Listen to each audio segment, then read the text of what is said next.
Shabbat shalom à toutes et à tous. La paracha cette semaine, c'est Be'alotecha, une paracha très, très intéressante, intéressante à plus d'un titre parce elle marque une sorte de tournant dans les sujets abordés, depuis ces dernières semaines. Nous sommes ici, la deuxième année, le premier mois, de la sortie des Bnei Israël d'Égypte, et c'est une paracha avec énormément de sujets abordés, les prescriptions concernant la Ménorah. Le 1er verset, Be'alotecha veut dire quand tu feras monter les lumières, et donc s'ensuit une description de la Ménorah, du candélabre qui se trouvait dans le tabernacle.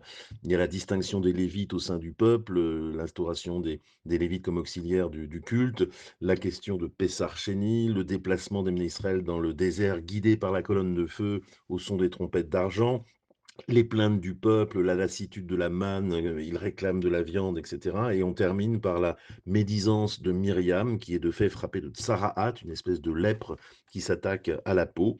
Et on a ici donc une paracha tournant. D'abord parce qu'elle réinaugure les passages narratifs de la Torah. Ça fait quand même plus d'une dizaine de parachiotes qu'on est consacrés aux lois concernant le pur et l'impur, enfin toute cette pensée sacerdotale qui avait un peu arrêté le récit des voyages d'Israël dans le désert. Donc le peuple se remet à voyager après une grosse ellipse, se remet à voyager dans notre paracha.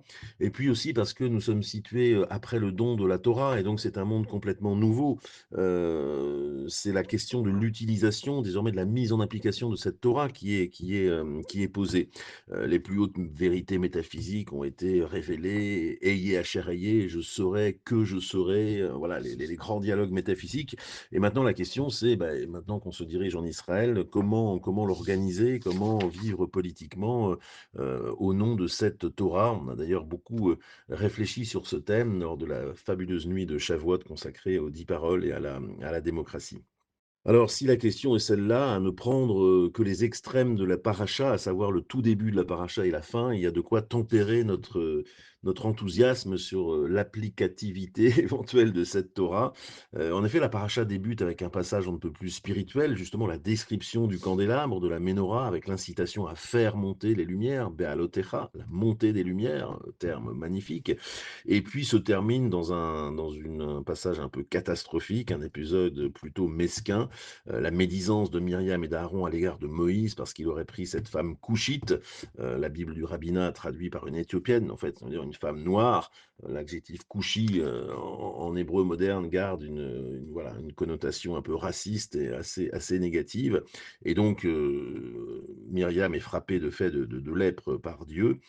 Et le chiffre 7 exprime bien ce contraste entre les plus hautes aspirations spirituelles et puis effectivement la médisance humaine. Le chiffre 7, on commence par les 7 lumières du candélabre, symbole d'unité, et la partage s'achève avec les 7 jours d'isolement de Myriam pour surseoir à cette lèpre qui l'a gagnée après sa médisance. Alors je dirais que ce problème est éminemment actuel, ce hiatus entre nos idéalités, nos idéaux et la réalité, humaine dans laquelle nous vivons, je dirais, était peut-être un des mâles de notre société. D'où vient cette incapacité plutôt à suivre nos idées? Une sorte de faiblesse de la volonté. C'est un problème, je trouve, intéressant, qui se pose particulièrement dans nos sociétés de plus en plus complexes. Des idées, on n'en manque pas, des experts, on n'en manque pas, des rêves, on n'en manque pas. Mais dès qu'il s'agit d'agir dans une société complexe, eh bien, on devient tout de suite englué dans une opposition, dans une culture du ressentiment, dans des procédures infinies, avec des procédures d'appel, on le voit dans le monde politique, et les projets ont toute chance d'être noyés par la lassitude, par l'opposition, encore une fois par le ressentiment. C'est un thème un peu faustien, hein. Il y avait ce chef-d'œuvre, vous savez, de Bulgakov, qui est Le Maître et Marguerite, un chef-d'œuvre écrit en 1940, littérature russe exceptionnelle.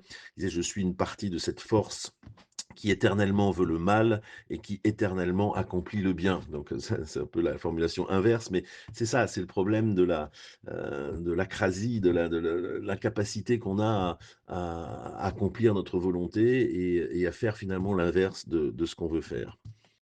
Alors, on pourrait penser que, justement, cette description des lumières est une recette pour la spiritualité, quoi. De plus beau que de faire monter, les lumières, l'expérience de la flamme nous y invite, hein, quand on enseigne Hanouka aux enfants. Moi, j'adore d'ailleurs enseigner ces 2 choses-là. Il y a 2 choses qui sont toujours très gratifiantes à enseigner aux enfants concernant la flamme et la lumière.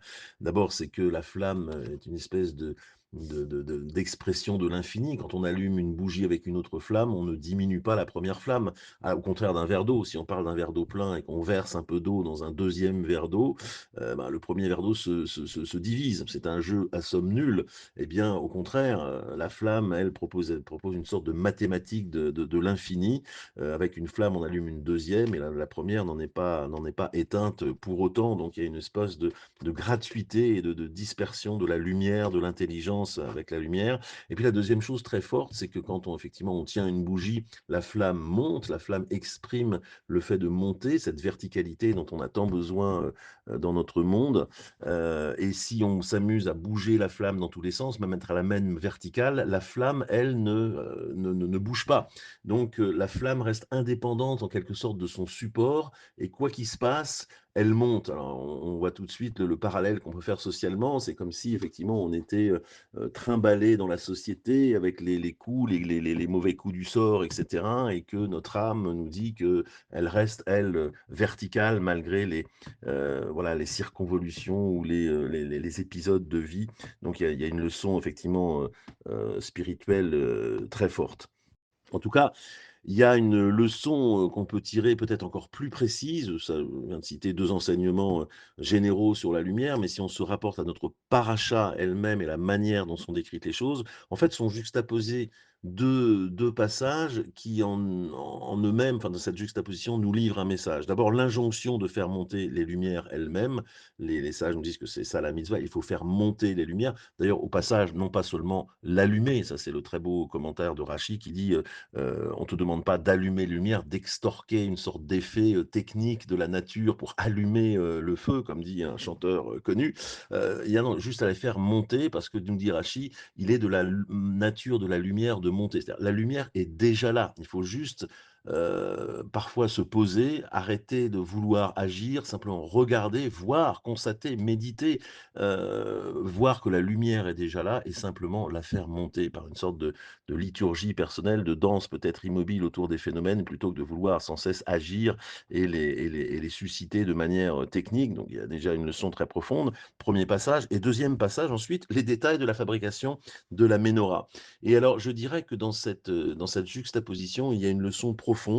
L'enseignement est si clair pour qu'une telle élévation des flammes ait lieu, il doit y avoir en fait une continuité d'intérêt entre la fabrication même de l'objet et l'acte. Il ne peut pas y avoir de rupture, il ne peut pas y avoir de spécialisation de l'acte spirituel. Peut-être que notre société, et peut-être à l'inspiration chrétienne, a voulu séparer les choses comme si le spirituel était à détacher des conditions matérielles, comme une sorte de spécialisation. Il y aurait bon, notre monde mondain, et puis il y aurait l'aspiration spirituelle. Le judaïsme s'inscrit en faux contre cette conception. Il faut qu'il y ait au contraire une continuité d'action et d'intérêt entre la manière même dont on fabrique les objets et ce à quoi ils servent et notre rapport donc à l'objet.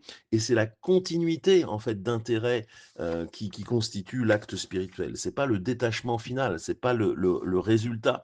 Et ça, on voit combien effectivement c'est un effort aujourd'hui pour nous parce qu'on est devenu consommateur. Ce qui nous intéresse dans le bouton, enfin, on agit sur tout un tas d'objets dont on sait absolument pas comment ils sont faits, quand même fonctionnent, et on est comme des magiciens. On appuie sur des boutons d'appareils hyper sophistiqués, ça produit l'effet qu'on veut, et on est consommateur uniquement de l'effet. Mais ce passage qui juxtapose encore une fois la très belle, finalité, à savoir faire monter la lumière et la description même de la menorah qui était au passage composée d'une seule unité, ce ne sont pas des éléments qui étaient assemblés, hein, ils étaient taillés dans la masse. Eh bien cette juxtaposition de la fabrication même de l'objet jusqu'à la finalité spirituelle nous dit que tout ça doit être un. Dans nos vies, on doit pouvoir être, constamment, intéressé par cette continuité d'action et c'est ça qui constitue l'acte spirituel. Le Rav Kook, avait un commentaire très intéressant sur le jardin d'Éden en disant que, la faute avait produit justement une sorte de scission entre l'acte de base et le résultat.